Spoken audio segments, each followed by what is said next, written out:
So thank you all so much for joining. Sorry you're listening to the voice of a southerner, but it is great to be up here in Edinburgh, and what a fantastic turnout. So I think you'll be stuck with us next year.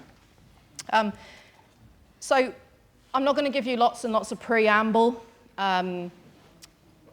We all know that we need to maximize business outcomes, but there's a lot to think about. But what I hope that you will get from this session today is a practical and maybe slightly therapeutic benefit from listening to the content today and listening to our panelists. A little bit about me. My name is Jen Brown. I've been in the tech industry for more years than I care to tell you. And I've been at GoTo. You probably know us far more as our previous name, LogMeIn or Citrix. But I've been at GoTo for just over 2 years now. And without further ado, you don't want to hear from me, you want to hear from these gentlemen. So I'm going to kick right off with some questions, and I'm going to ask each of you to introduce yourselves, and Paul maybe give a little bit more detail about what's happened since we rebranded from LogMeIn to GoTo. And don't worry, LogMeIn Rescue hasn't gone anywhere. And we'll jump in. So I'm going to start with you, Paul. How do remote support tools impact overall business productivity and efficiency? And apologies, I should say that Paul has very kindly stepped in at literally the last minute to be Darren from British Telecom's proxy, our customer. Unfortunately, you know, life happens, and something really important personally happened to him yesterday, so he sends his apologies to us and you all. But Paul knows the British Telecom account and the benefits that they get, so he's going to answer this question and give you a bit more info. Well, thanks. Just a bit about myself. I'm in IT a long time, over 25 years. I've been with the company for 14 years, so I came from the Citrix side. So a lot of people look at GoTo, and most people should, I would imagine, know you now, but we are like $1 billion company, global company. We're a major player in the UK remote support market. In relation, and I'm going to speak on this partially from Darren's point of view, and not from my GoTo point of view, but I'll be open to questions from everything on it. The main thing is with efficiencies is there's a couple of elements to it. One is the first time resolution. So as many calls as you can get done on the first call, right? And that's absolutely key, because firstly, it reduces your costs with your engineers. Your customers are a lot happier, and you get your retention rates, and that feeds back into the business to add on business and so on. So the efficiencies drives the overall business on it, especially when you have external. But we do have companies who work with us, even within BT, it's internal and we do external. Internally, especially this hybrid workforce now at the moment, you can't have somebody sitting at home for 3-4 hours going, oh, we're trying to get support, we're trying to fix this at the moment. We may or we may not send an engineer to site. I'll speak about the BT story in a while, but that's the main thing about the productivity being down. It does cost tangible money. And you'll see ROI and go, well, it's this and that. But at home now, if someone's working from home, they just can't work, right? And it's not as if someone can walk down the corridor and plug in a cable and fix something for them. Yeah, I'm sure many people in the room can relate to what you were saying about the challenges of keeping people productive when they're working remotely. And apparently that's 44% of the workforce still, even this long after the thing we shall not mention. I'm going to ask Kelvin the same question, and Kelvin, thank you for joining us from Supportwave. So if you could introduce yourself, and the same question about maximising business productivity and efficiency. Yeah, thanks so much. I'm Kelvin Wetherill. I'm the founder and CEO of Supportwave. We're a global company, a platform enabling the future of work for IT people. So people jump on there, we vet them, and we provide IT resources to MSPs, vendors, and end users. I mean, it's really, really important. Our whole business model is built, it started out being an on-demand service. So being on demand is speed to access, get things resolved really quickly, and having remote tools is a critical part of that. First time resolution, like Paul was saying, it's really critical to our business and all businesses out there. Yeah, thanks, Kelvin, appreciate it. And lastly, Csaba, I want to ask the same question to you. You talk to so many of our our customers and prospective customers and partners. So keen to get your take on this as well, please. Thank you, Jen. So hello, everyone. My name is Csaba Jaromi. The sort of weird pronunciation of the first name is Hungarian.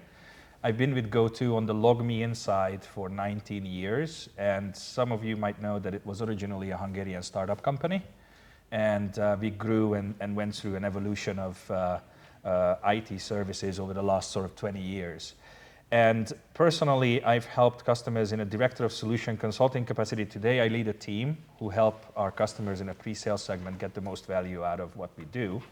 And in the sort of earlier years, I worked with customers directly to make sure they get the most benefit out of buying a software product that they have. So cloud solutions.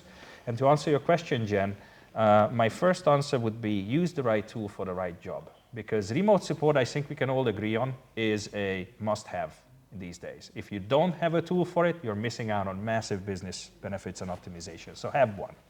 And the next question is which one? And in terms of screen sharing, in terms of connectivity, there are a lot of solutions on the market. You might just use Teams for screen share and deliver support that way. But if you're in IT, you know that for technical resolution and technical troubleshooting, these tools lack the capabilities. Run as a service, system diagnostics, script execution capabilities, the list can go on. So the first advice I would have you is make sure that you have the right solution in place for the right use cases that you are seeing in your business. The next area is around the best tool is what gets used, because all those business benefits, all those ROI modules, they will come to life when there is usage. So adoption and actual mandated use in certain cases for remote support to ensure that service efficiency is key to get that maximum business value out of it.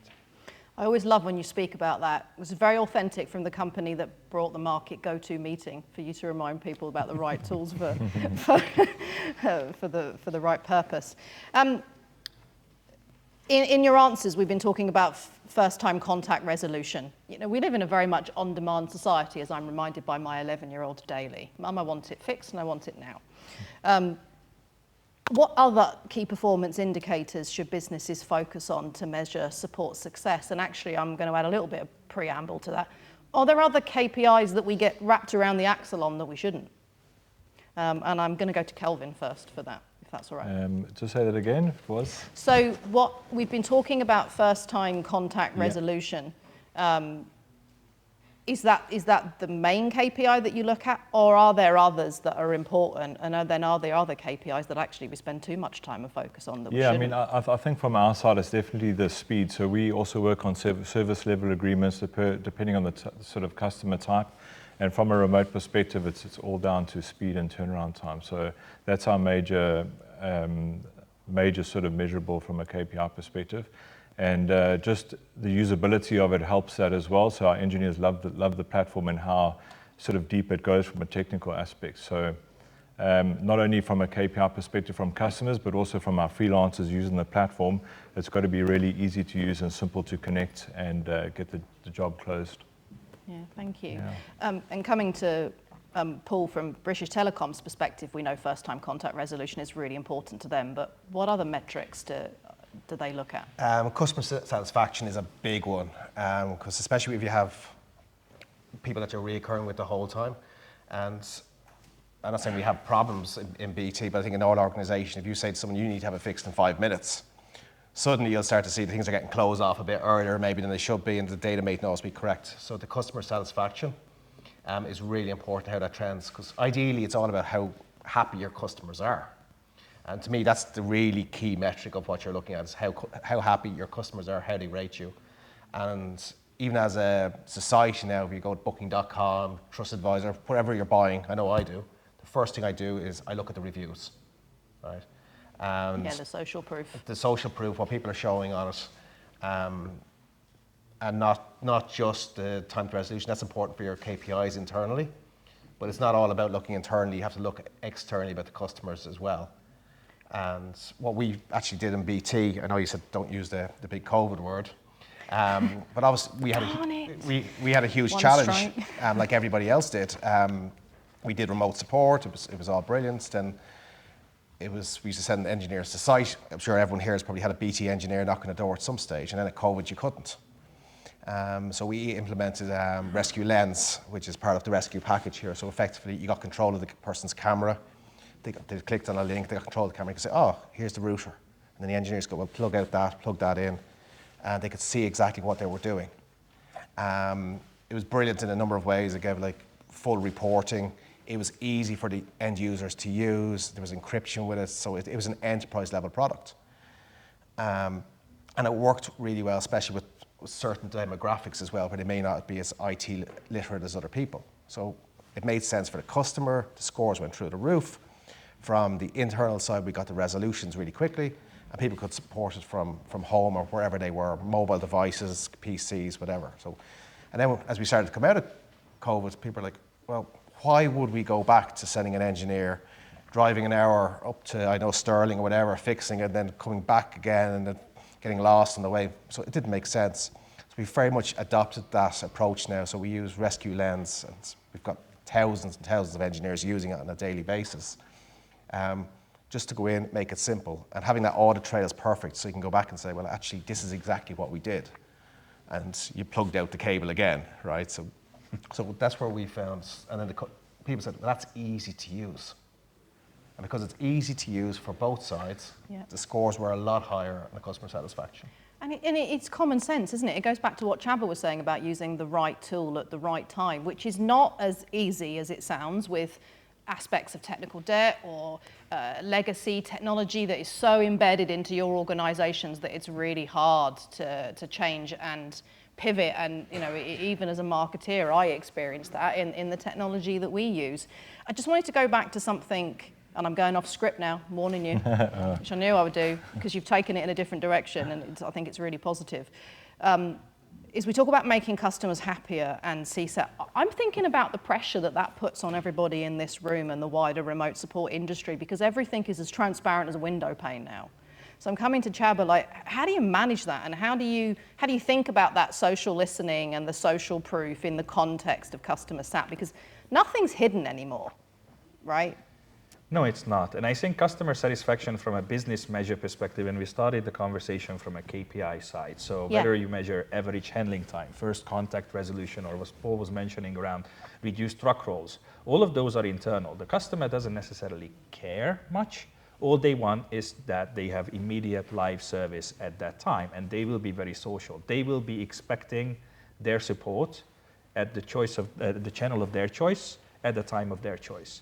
And it's the responsibility of the service provider organization, whether you're actually doing that for your employees in-house with the changing demography of your employees, but also obviously for external consumer and business-to-business customer support. Those expectations are nowhere near what they were 5-10 years ago for prompt, immediate, multi-channel access. I mean, what do you mean I can't just send a WhatsApp to my favorite company to get my problem solved? So I think the important part is to develop technologies and implement technologies to meet your customer, meet your employee where they want to be, because then you can force them to create a ticket and make a phone call to get to your customer service. That all comes enforced from your legacy technology and services and processes, but that's exactly what that goes against that social customer satisfaction segments. The challenge though remains monetizing and building ROI from those customer satisfaction moments is still not exactly very scientific.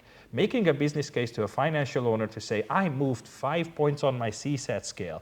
All right, but where is the money? That's really, really hard. So adopting a hybrid approach where your operational savings of reduced truck rolls, faster resolution times, better rates of first contact resolution, shift left to a tier 1 service, all of that pays for it.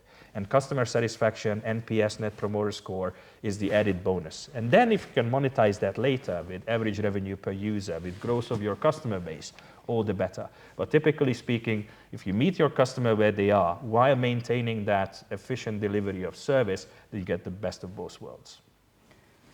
Yeah, I'm going to pivot the conversation a little bit now, because we've been talking about productivity and customer satisfaction and how that, that can create amazing, credible brand awareness and building up a reputation with both your employees and your customers for responding quickly and helping your customers quickly. But coming to you, Kelvin, we all know that security can erode ROI and reputation in a heartbeat. So what are the primary security concerns when you're supporting employees or customers of your customers remotely, and how can organizations effectively mitigate that risk as far as possible? There's nothing foolproof, right? But Yeah, I mean, with our platform being a freelancer platform, security is probably the most important thing.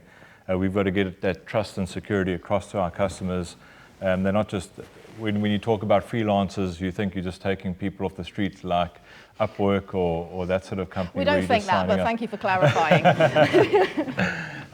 So security is top of mind, and one of the reasons we went with GoTo was really around session-based control, so we could connect in with one secure session, and then each time you connect, it's a separate session. So that was a really important factor. And then also the recording of the sessions. When we're having discussions with our customers, they always want to know what's going on. How do you know that the engineer's done this or that? And if we say to them, we're storing this on Azure in a secure environment. If there's any comebacks, you can come and actually see what they've done. And also the logging of messaging and everything, it's a completely secure environment. So it's one of the critical points to our business in delivering the service.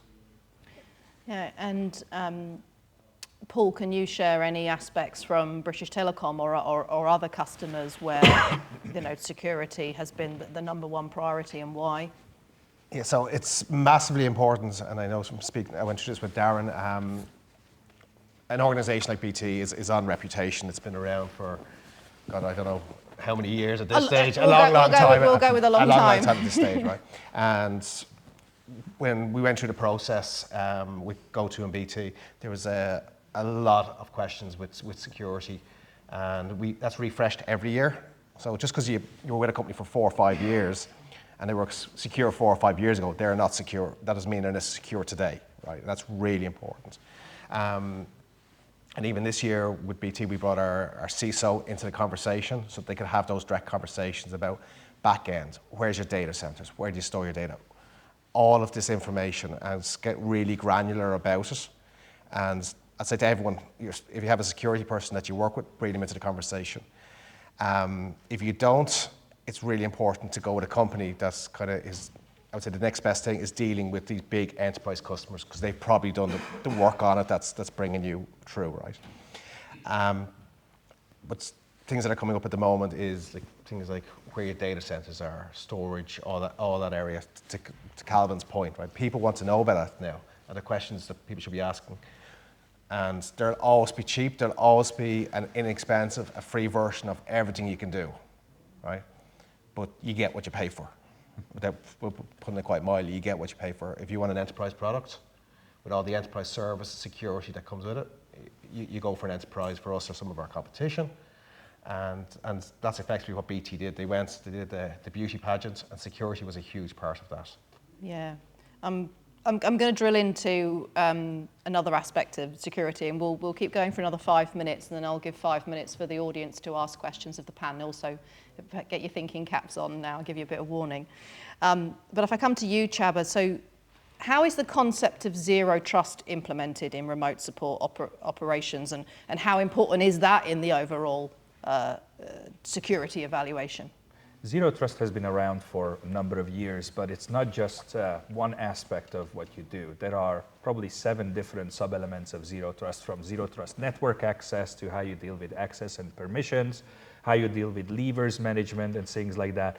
There's also an article I read which said, okay, trust, but validate, right? Never really believe that something is right just because it looks like that on the surface. So in a remote support context, the first important thing is, we've all heard of some challenges with remote support solutions on the market, supply chain challenges. There's recently some notes on specifically AnyDesk in the last couple of weeks.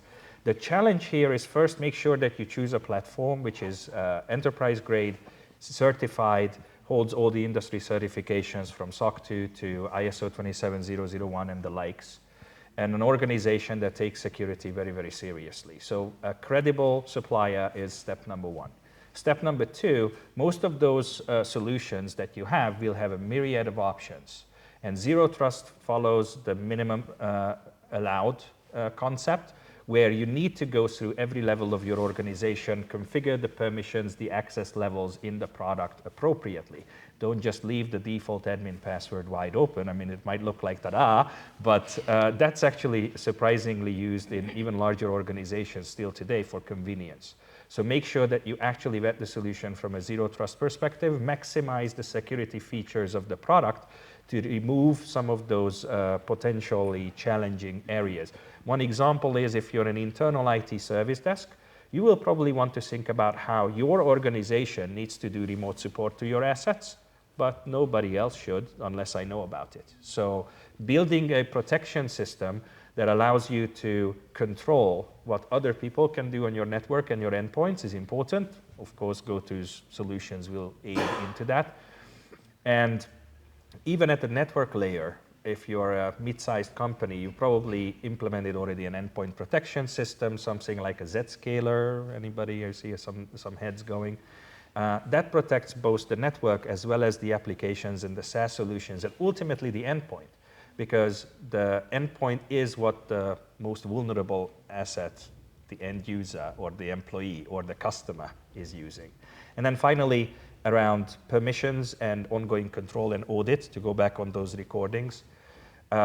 Doing all preventative action is all great, but when something happens, you also need to have the undeniable data and logs and audit records to be able to backtrack what happened, to be able to provide accurate proof, and potentially apply strategies to prevent it later.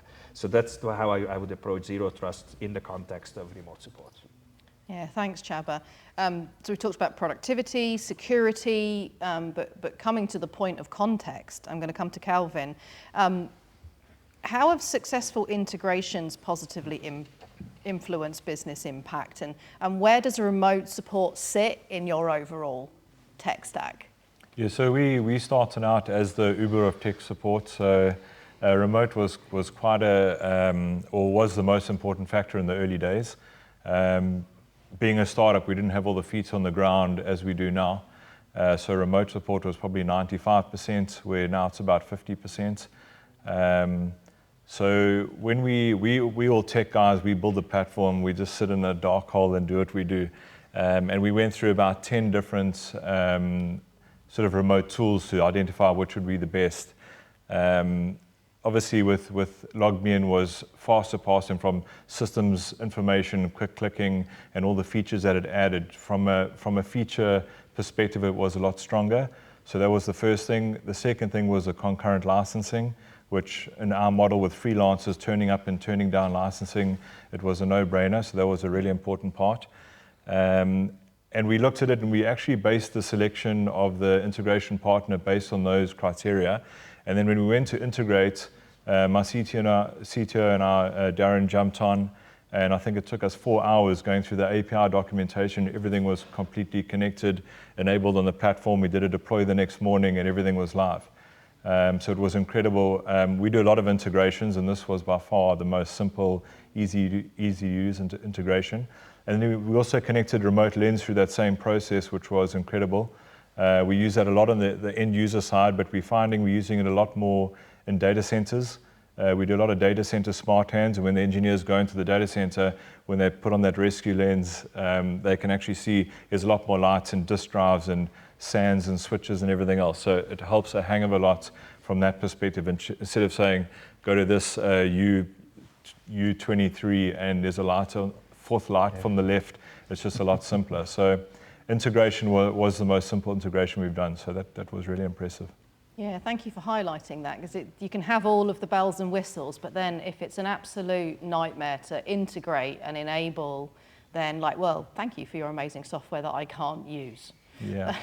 And I think that is that's something that can that can drive frustration in all of us. Hell's bells, I get tech rage if something very simple doesn't work, because again, we live in that on demand. I want everything now. In fact, yesterday would be better, please. And also with the team, I mean, it's great having the team. They're just so responsive and they jump in and help as well. So the two of those things together really makes a big difference.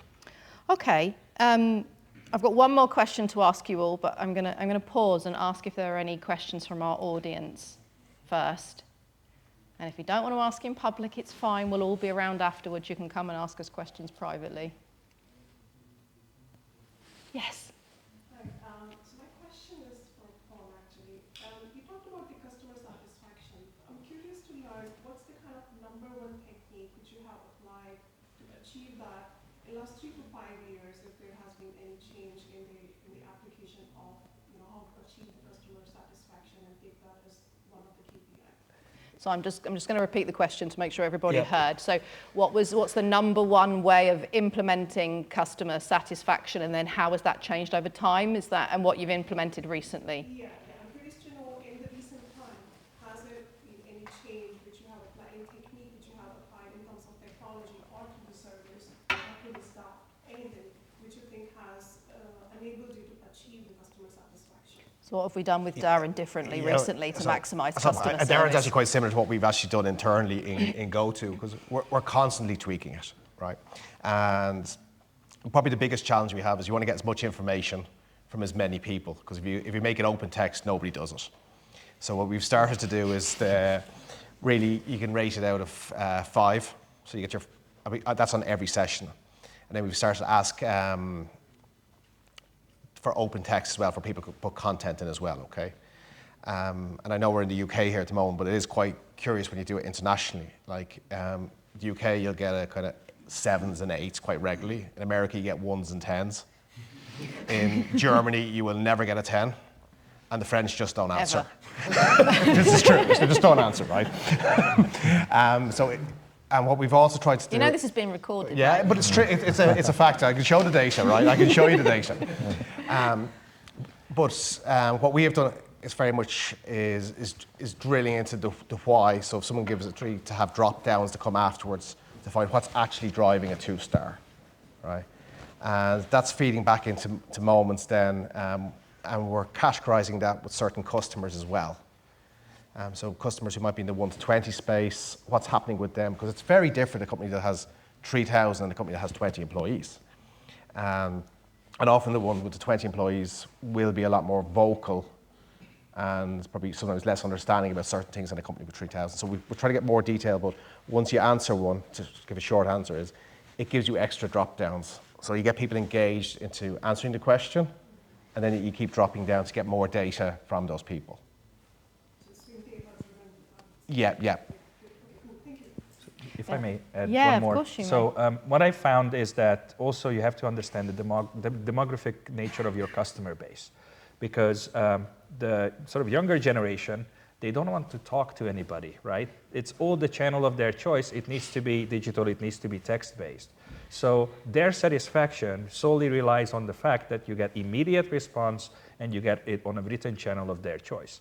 Whereas some of the sort of on the other side generation would prefer to have everything done for them, preferably in a human engagement. So they want to call and they want to hand off the problem, not self-serve, not dig up knowledge base articles and click on things that they get confusing. They just want somebody to connect to them, walk them through their problem, click, click, click, done, you're all set. So I think from a technique perspective of increasing the overall bottom line, everyone has constantly been tweaking their systems to get the low-hanging fruit of customer satisfaction boosts. But now you need to go down a little bit more in the next layer of data, segment your customer base and meet them where they want to, because that's how you can now influence your overall bottom line. If you ignore one segment of your customer base, then one might boost the CSAT scores, but it's offset by the decline on the other side. So if you take that approach, you probably get better results. Great insight. Thank you. So iterative improvement and never done, Yeah. basically. Any other questions from the room? Oh, we've got 2 now. We'll come to this gentleman first. Sorry, just on a similar subject that we're speaking there about in terms of customer satisfaction. One challenge that we have internally is getting people to engage with our customer satisfaction process. Do you guys have any recommendations or initiatives that you've run to try and get that almost, dangle that carrot and get the user or client base to engage and give you some form of response? Kelvin, do you have any? Yeah, I think this is a Do Kelvin you have any question. experience of that? Sorry, we're looking at you. Yeah, well, it is really difficult. I think you also got to use multi-channel to just meet the customer where they want from a customer satisfaction perspective. Also from the engineering side, we also ask the customers or our engineers to rate the customers and rate the tools and everything as well. So we get it from both sides of the fence. email remarketing, please don't forget to rate them. You've got to keep on pushing and pushing until they sort of accept it. Yeah, and we were talking about earlier, getting that public social proof as well. So Yeah. enabling people to give feedback on the channel of their choice, rather than the one that is most suitable for our business. I think that's something that's always resonated with me as well. And segmenting the market, like you're saying, because people are quick to complain and very slow to give good feedback. So you've got to take that in. I'm just going to go, I think there was a question from the back. So there's a lot of talk obviously about customer satisfaction, which is right, I think is one of the main things to look at. But one key drivers for that is also the employee satisfaction, because they're the ones that are engaging with the customers. How would you go about reflecting that within your data and also them understanding the customer? Because obviously some of them might just be on the phone, effectively. Yeah, and it's connected, right? Happier employees, happier customers. There's intrinsic motivation is incredibly important. Yeah, so that would, I think if we go to Csaba for that, because you do a lot of work on employee help desks as well as technical customer support, right? Yes, indeed. And there is actually an interesting finding in my direct sort of piloting and implementation where employees in the service desk or the customer care department, they value their work, they want to help end users, and they want to keep them happy. Part of the reason why they are in their job. But if they are held back by the technology, then they can't do that. And when they implemented remote support, one of my customers and their agents were actually saying, you know what, I'm going to use this tool more because it allows me to come across to my customer as an expert. Because when you try to talk somebody through a technical problem over the phone and say, can you please go to the start menu, open up command prompt and do all of these things, but you try to do that on the phone, the skill set of the end user is inherently pulling down the customer satisfaction and increases the frustration on the employee side. So, I can't believe we can't get there. I know where to go. I could do this in my sleep, but I can't. Implementing remote support allows them to take over that hurdle for their customers. And the feedback, actually, the customer satisfaction feedback, was showing a higher scoring of agent skill levels, and they could actually feel it in their paycheck as well because they were compensated on their CSAT metrics. And they felt better at the end of the engagement because now there was no technology or problem or skill barrier between the call beginning and the call resolution. So one aspect of it is, how do you keep them happy? Well, provide a tool set that allows them to showcase their entire expertise in their day job, and that will help with that satisfaction, really. Well, I haven't got time to ask our last question. I'm so sorry. But if you want to find out if they could wave a magic wand, what would they change right now, you can come and ask us. We'll be upstairs on the GoTo LogMeIn rescue stand. Thank you so much for joining our session. I hope you found it valuable. I hope that it offered some information that you didn't already know. Or perhaps it validated that the path that you're on is the right one and you need to keep going. And I think the thing that I will take away from this is that it's just this constant desire for improvement, for being security conscious, for adding more and more and more value, and actually remote support being seen for both employees and customers as an asset to the business, not just a line on the P&L. So thank you so much, and we hope to speak to you upstairs. Have a great day. Thank you very much. Thank you.